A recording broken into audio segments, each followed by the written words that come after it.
ჩვენ განვიხილეთ კომენტარები რენთან მატჩის შემდეგ, სადაც დემბელემ გამოთქვა უკმაყოფილება, რომ ზოგიერთი გუნდის წევრი თავის იმიჯზე ფიქრობს და არა გუნდზე. შემდგომში მან შეარბილა და თქვა, რომ მისი კრიტიკა არ იყო მიმართული კონკრეტულად ვინმეს მიმართ, არამედ მთლიანად გუნდს ეხებოდა.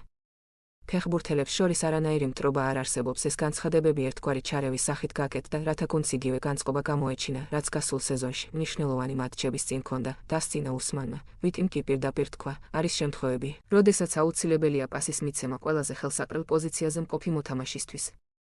სწორედ ამან ითამაშა გადამწყვეტი როლი გასულ წელს და მიგვიყვანა წარმატებამდე.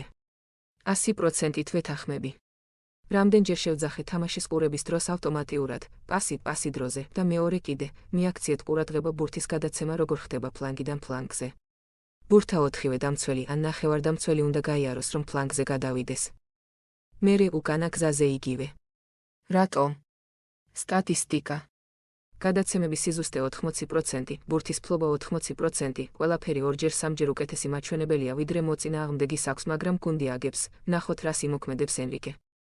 დავაკვირდეთ შემდეგ შეხვედრებს.